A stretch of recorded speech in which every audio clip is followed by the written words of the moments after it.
grab a cup of tea and get comfortable. It's one of those cozy studio days again, and I'm really happy you're here with us. Yeah, welcome back, everyone. I can almost hear mugs clinking already. How are you feeling today, Anastasia? Relaxed, curious, and honestly, a little excited because today's topic is something people always ask about, especially English learners. Mm-hmm. And also something people get wrong all the time, even people who live in the US for years. You mean me? I wasn't gonna say names, but since you volunteered, sure. Okay, fair. So today we're talking about American holidays and greetings, the big ones, the small ones, and this is the important part, how to congratulate family, loved ones, friends, and colleagues without sounding awkward or too formal. Or too cold, or too emotional, or like Google Translate wrote your message. Exactly. We want natural English, real English, the kind people actually use. And if you enjoy natural English conversations like this, don't forget to subscribe. It really helps us keep creating for you. Thank you for that smooth moment, George. Very professional. Years of practice, years. So let's start simple. When people think about American holidays, they often think it's all fireworks and parties. But emotionally, it's more about small moments and simple words. Yeah, in the US, greetings are usually short, friendly, and very situation based. People don't expect long speeches, they expect warmth and clarity. And honesty, even if it's just one sentence. Exactly. Sometimes one good sentence is better than a whole paragraph. That's very American, actually. Okay, let's go through the most popular holidays. Not all of them, but the ones people really celebrate and talk about. Let's do it. And maybe we start with the biggest one. Ugh, Christmas. Of course. Christmas in the US is huge. Family, lights, movies, food, emotions everywhere. But the greetings themselves are usually very simple. Right. You don't need poetry. You don't need big promises. You just say something like, Merry Christmas. Hope you're having a wonderful time with your family. Or wishing you peace and joy this Christmas. That's a classic. And notice something important here. People often use words like hope, wish, wishing. It feels gentle, not demanding. Yes, not I wish you must be happy, but I hope you are. Exactly. It leaves space. Americans really value that emotional space. Emotional, personal space, like parking spaces, but for feelings. That's actually a pretty good comparison. And who do you say what to? For family, you can be warmer. For example, I'm so grateful to have you in my life this Christmas. That's perfect for parents, siblings, close relatives. And for friends? Friends are usually lighter. Merry Christmas, hope you're enjoying the holidays, or hope Santa's good to you this year. A bit playful is fine. I like that. It sounds friendly, not heavy. And for colleagues, you keep it neutral. Happy holidays is very common, Ah, yes, the famous Happy Holidays. which is not cold. People sometimes think it's cold. It's actually polite and inclusive. Curious. So saying Happy Holidays at work is totally okay? Absolutely. It's often the safest choice, especially in emails. Emails, where emotions go to die.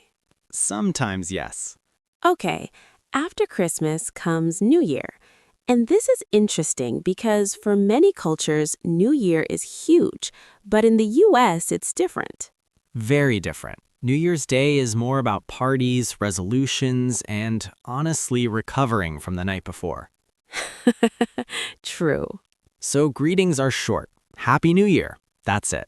Maybe wishing you a great year ahead. Yes, that's nice, but you don't usually write long messages, and gifts are rare. Reflective. It's more about fresh starts. Exactly. New beginnings. You'll hear expressions like fresh start, new chapter, or here's to a great year. Here's to. I love that one. It's very natural. You'll hear it in toasts a lot. Okay, what about Valentine's Day? This one confuses people It really does. because people think it's only for couples. In reality, it's broader. You can say Happy Valentine's Day to friends, coworkers, even family, if the tone is right. Tone is everything. Exactly. For a partner, you might say something romantic. For a friend, sending you love today. That's safe. That's very American, sending you love. Yes, it sounds warm but not intense. And Americans use love more freely than some cultures, but in a light way. Right. It doesn't always mean deep emotional commitment. Sometimes it just means kindness. Like a hug in words. Nicely said. Okay, now we need to talk about one of the most important holidays emotionally. Now that one is Thanksgiving. I love Thanksgiving. Me too. It's probably the most heartfelt holiday in the US. No gifts, no pressure, just food, family, and gratitude. Exactly. And greetings reflect that. People say Happy Thanksgiving or I'm thankful for you. I'm thankful for you is powerful and simple. And very American. Gratitude is the center here. Is it okay to message people you haven't talked to in a while on Thanksgiving? Absolutely. That's actually very common. It's a good moment to reconnect. So you can write, Happy Thanksgiving. Just wanted to say I'm thankful for you. Perfect. That's natural and kind. No expectations, just warmth. Yes, that's key. Okay, let's switch to something more loud. I think I know where you're going. 4th of July. Independence Day. Fireworks, barbecues, flags everywhere. Do people congratulate each other? Not really in a personal way. You don't usually message your mom like, congratulations on Independence Day. That would be strange. You might say Happy 4th or enjoy the holiday.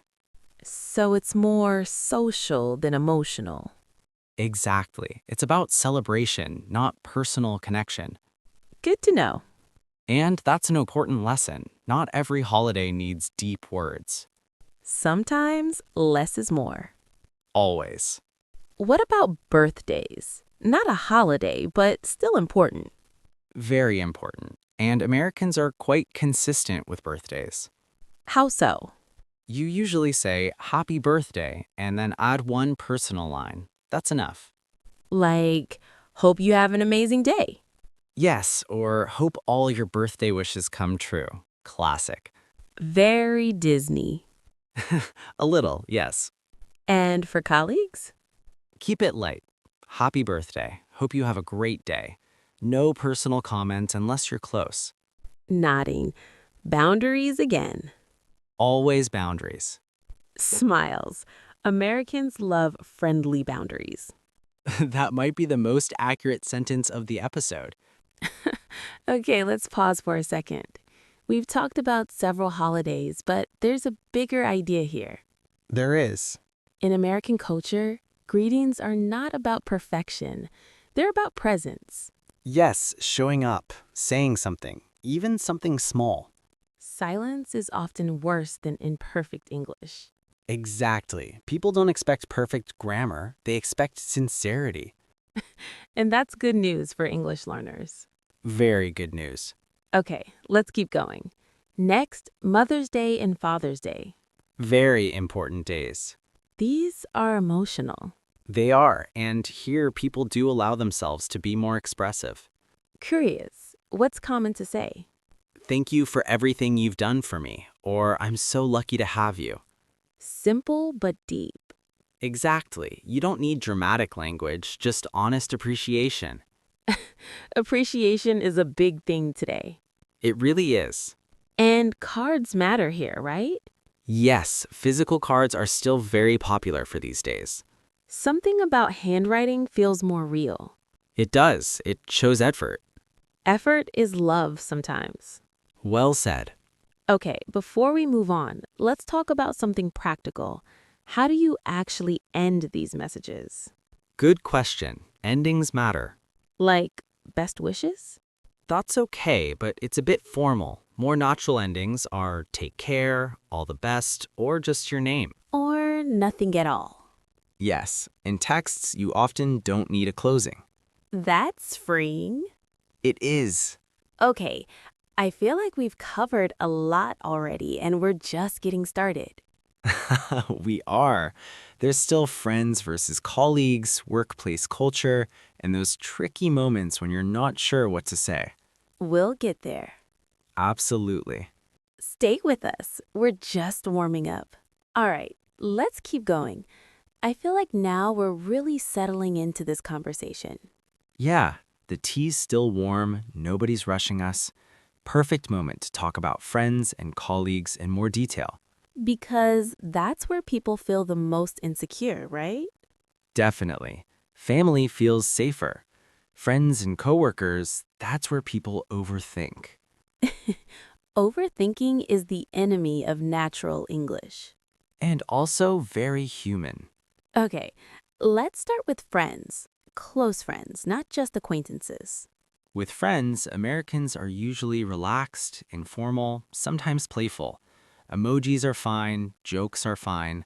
Even sarcasm? If that's already part of your relationship, yes, but never assume. So, better warm than clever. Exactly. Warm beats clever every time. What are some safe phrases for friends across different holidays?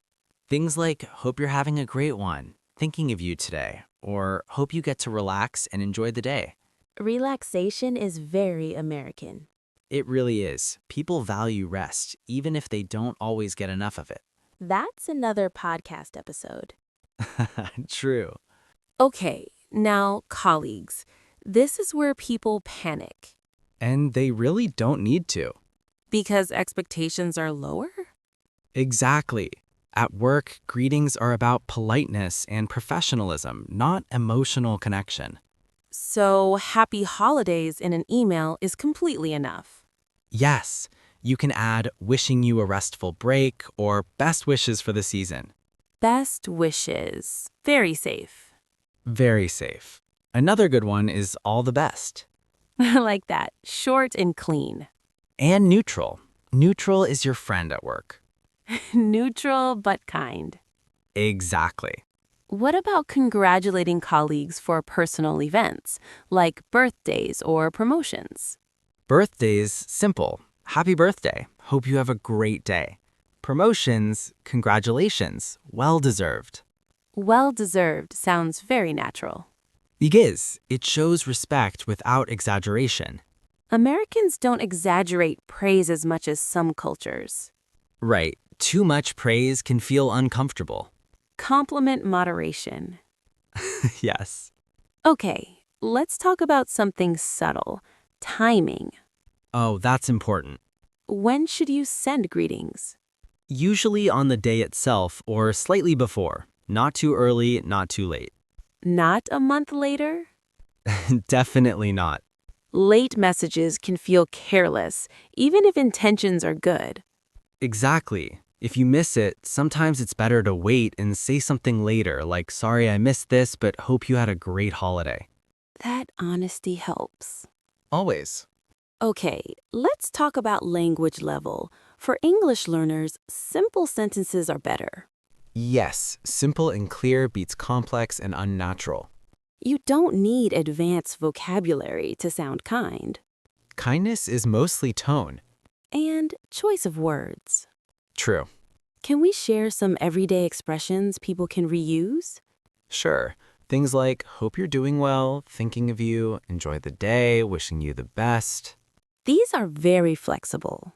Exactly. They work for many situations. And they don't sound robotic.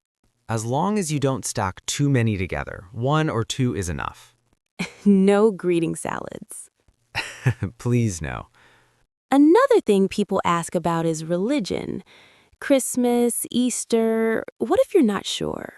Then you stay neutral. happy holidays, or enjoy the long weekend. Long weekend, I like that. Very common phrase. Americans are careful not to assume beliefs. Yes, it's about respect. Okay, Easter. Is it similar to Christmas in greetings? Much later, Happy Easter is enough. Sometimes people add, hope you're enjoying the spring. Seasonal greetings. Exactly. Curious. Halloween? Very informal. Happy Halloween, or something playful if appropriate. Like, hope you get lots of candy. Perfect. It's interesting how humor is allowed more in some holidays, Yes, Halloween and Valentine's Day are more playful. while Thanksgiving and Mother's Day are more emotional. Exactly. Understanding that emotional tone helps a lot.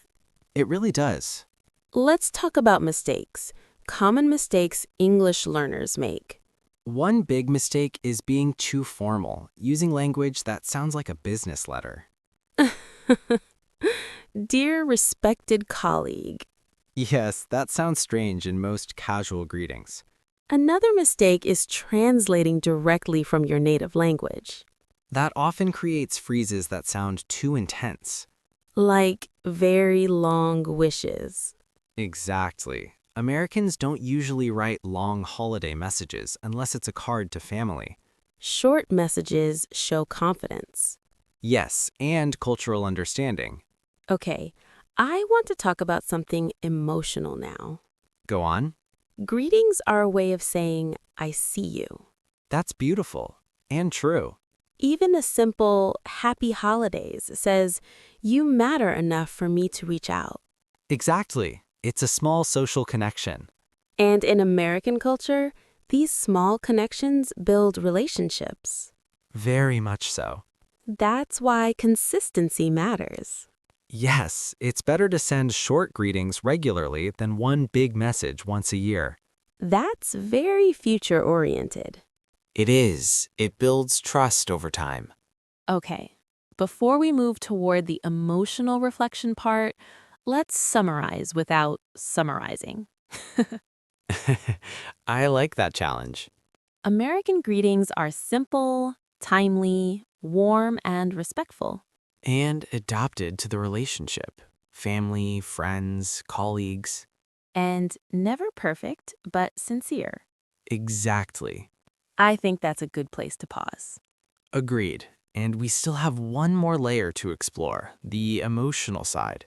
Let's go there next. Okay, this feels like the part where the conversation slows down a little. You know, when you stop giving examples and start feeling what it's really about. Yeah, the quiet part, the meaning behind the words. Because holidays and greetings aren't really about the calendar, are they? Not at all. They're about connection, about reminding people you exist in each other's lives. Especially in a culture like the US, where people are busy, independent, always moving forward. Exactly. A short message can feel like a pause, like saying, hey, I'm here. I didn't forget you. And that's powerful, even if the words are simple. Sometimes simple words carry the most weight. You know, when I first started learning English, I thought I needed beautiful sentences to sound kind. A lot of people think that. But now I see kindness in English often sounds very ordinary. Yes, ordinary but intentional. Like, hope you're doing well. It sounds almost boring, but it's not. Not at all. It's human, and it fits into daily life easily. Americans live in the present tense emotionally. Greetings are small check-ins, not big emotional events. That's a good way to put it. And maybe that's why greetings matter so much here, because no one forces them. You choose to reach out. Exactly. It's voluntary warmth.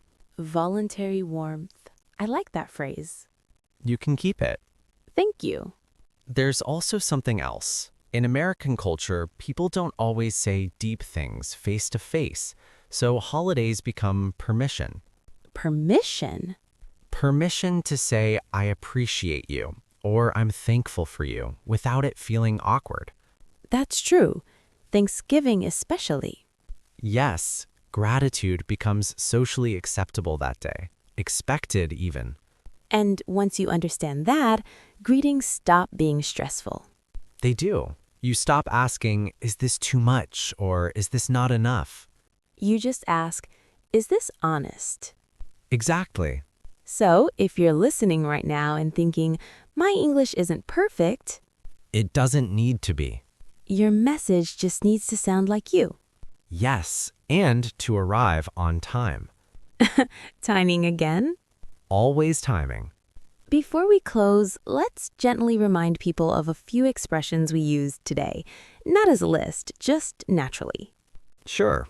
Things like happy holidays, wishing you the best, hope you're doing well. Thinking of you, enjoy the day, all the best. Simple tools you can use again and again. And adjust based on who you're talking to. Exactly. What about you? Tell us in the comments. We'd love to hear your thoughts. Especially if you've had a greeting go really right or really wrong. Oh, yes. Those stories teach us a lot. They really do. I feel like this episode is a quiet one. Not loud, but meaningful. Those are usually the best ones. Thanks for being part of our little English journey. Wherever you are, have a wonderful day. And if you liked this episode, subscribe, leave a like, and share it. It really helps our little studio grow. You nailed that one. Practice. Lots of practice. Chuckles, take care, everyone. See you next time.